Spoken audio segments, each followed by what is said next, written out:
ready to rip it and drift it.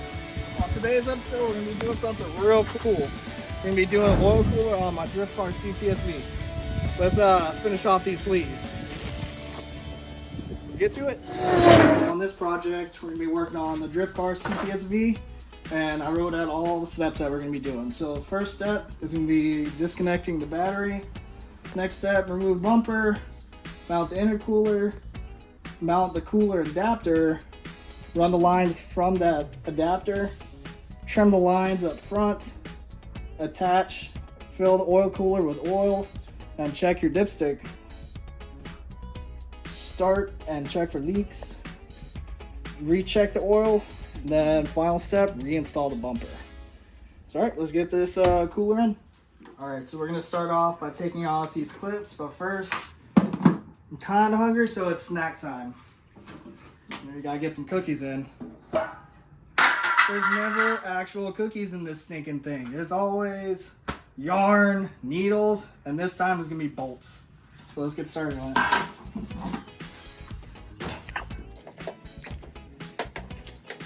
So to take out these clips, this tool right here is probably one of the best tools that I have to take out these clips.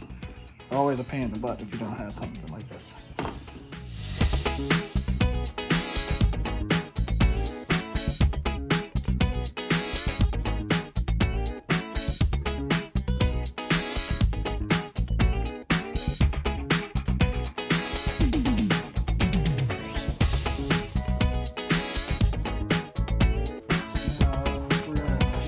Take off this, set it off to the side.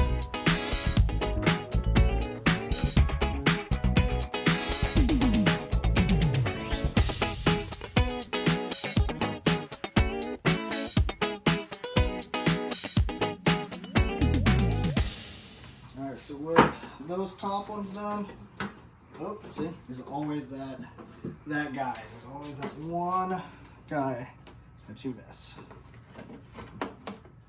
There we go. So now this front grill piece should be pretty loose.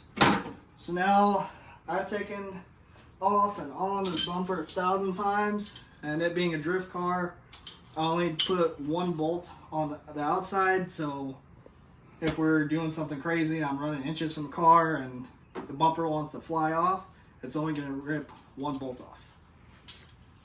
Alright, let's get to these bolts.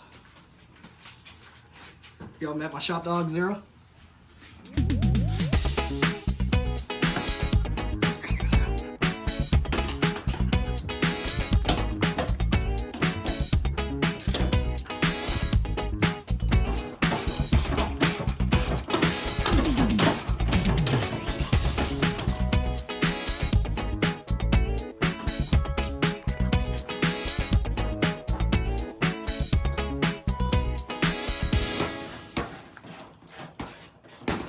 Alright, we have both sides out. Now we're gonna go and unplug the lights.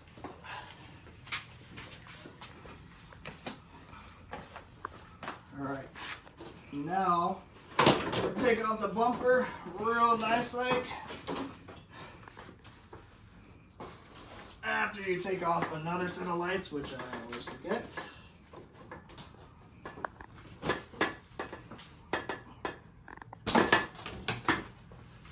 One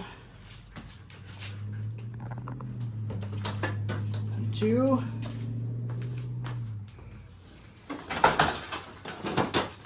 And then we're going to take the bumper and sit it down somewhere nicely. Nah, I'm just kidding. Alright, before we start off the job, I got to get some safety glasses. Beautifully designed by my daughter. You know, pretty much an artist at this point. Alright, so first step was disconnecting the battery. Next step is removing the bumper. Now we're gonna look at mounting the cooler. So the way that I mounted mine was I had some extra radiator mounts laying around from another car that I worked on. So I ended up actually bolting onto a support bar behind there using a nut and bolt. And on this same side over here, And I wanted to make sure that, because I'm pretty particular with this car, try to make it as nice and neat, being a drift car, so I tried to center up the cooler so now it looks nice and even. So now that we mounted it up, I showed you where to mount it. Now we're going to go on to our next step and go to the cooler adapter. So for this one, we're going to go underneath the car. Alright, so I forgot a step. On this application, because I have long tube headers on this car, I'm going to have to take out the headers. But sometimes it could be looking pretty daunting, but on this application, it's actually pretty easy. So here's the adapter that I chose to use. You can get it straight off of Amazon, and also the 90-degree fittings that I chose to use. Sometimes when you buy the kit, you actually get one that the hose goes straight in and not at an angle. I chose this way because it looked more natural for the hose. So I have it ran in between the engine mount and the frame rails, and it's nicely tucked and goes all the way up to the driver's side of the radiator.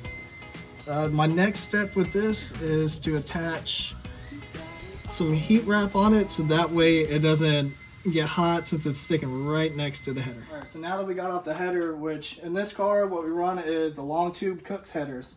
Really nice piece. Alright, so what I ended up doing, because when I installed the fittings, was one of the fittings was actually rubbing up against here, which if you leave it like that, the fitting's going to get hot and you're going to melt the hose internally and cause a major oil leak. So what I used was a socket and my favorite tool in the garage, handy dandy sledge. I massaged a clearance for it. So now that the header is ready to go back in, let's go underneath and look at how lines are ran and the adapter is on. Alright, so you can see the silver hose right there. It's coming all the way through behind the headers, coming in between your radiator, underneath your intake. I drilled a hole inside the intake box and then come all the way out through here. So this is your intake tube on a CTS-V. Routing your lines are going to be different on different vehicles. This is what worked out best for me. And then we followed it all the way out to the actual cooler. So right here, you have your outlet and your inlet. And normally, you have a lot of hose. If you're trying to be a perfectionist like how I was, you're gonna end up having a lot of extra hose. So when you run into that kind of situation, you have to cut it and trim it, and I'll show you on next how to do that. All right, so here we have a hose and an Oopsie. So I didn't disconnect the battery, and I was routing the hose, and it actually ended up touching the alternator power wire. Meanwhile, the hose was grounded onto the ground, and it started to burn it up. Almost lost the car, but I saved it just in time with the fancy disconnect. So I ended up having to cut it and trim it, which I already had to do. Since we have damage right here, we're gonna simulate that we have a whole long hose. So we're gonna end up using your bench vise, tightening her down. What you're gonna do is, you're gonna find your mark wherever you're gonna do it at, then you're gonna tape it down. So the reason for taping it down is, you see how these all frayed out? That's gonna come into play whenever you're gonna try and attach your new fitting. So we're just gonna do it right there. Wearing eye protection and gloves, you're gonna get this tool.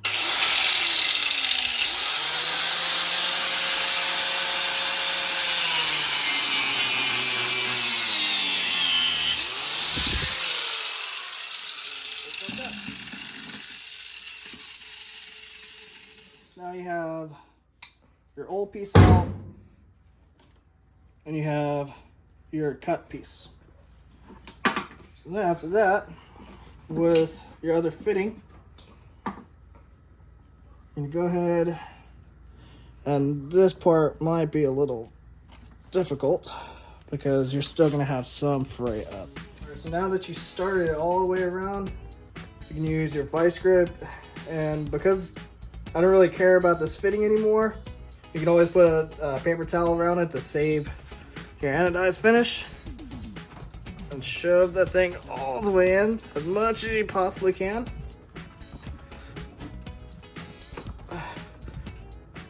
There we go.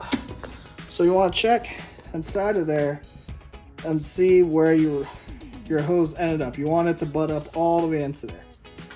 So now that it is, we're going to put it back into your bench vise. Put in the other side of your fitting.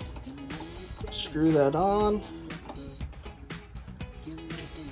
Grab your and line tools. Like I said, for this fitting, I don't really much care for it. So then I'm gonna keep on going around. All right, so now that you got it all tightened up in there, voila, you got a brand new hose. So at that point, wherever you have it all cut up, you can go attach it to your oil cooler. And then for this car, I have it routed all the way behind so it loops up and it comes over here. You don't want to start up the engine dry. You want to at least have the oil cooler as full as you can. So you would just get the funnel and fill it on up. All right, so after you're done filling up the oil cooler with the oil, now you check your dipstick and you're ready to fire it on up and check for leaks. So make sure y'all are keeping up. So right here, attach the oil cooler, check, and fill oil. Now we're gonna go to the glorious time of starting it up.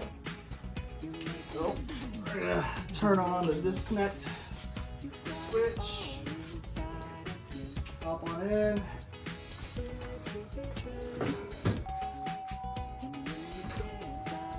Because this car is a stick shift car, make sure it's not in gear before you kill your clock. Alright, so now that we're going to simulate that it's running, this car is kind of loud, so it's probably not going to come in through with my voice. So you're going to go over, check out your fittings on top, make sure that they're nice and clean of oil. If you have to make an extension where we have two AN fittings button up to each other, you're going to check at that point, and then you go underneath and check where that adapter fits onto the car. If all that is nice and dry of oil, success. You just added your own aftermarket oil cooler. So the last step is to attach your fancy bumper back onto the car and make sure that your bumper actually clears your oil cooler. Attach your bumper. Feeling hungry again, go back to your little cookie pan and pretty much reverse that process and attach your bumper. Oil cooler's done. So we did a test drive already. The car was running at 225 and now it actually runs at about 192 to 195, just cruising around. So that was our main reasoning for putting on an oil cooler, because already cruising around at 220, started going to drift events, it's probably going to launch up to 260 or so.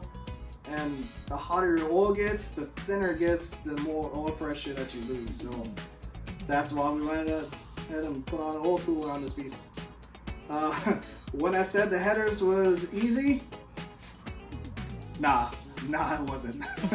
But that's it for this episode. Come back next time. I'm gonna set this car up for a full-on track day and also set up the truck and trailer so I can show you how to make sure that you're gonna get there in one piece. All right, remember, rip it and drift it.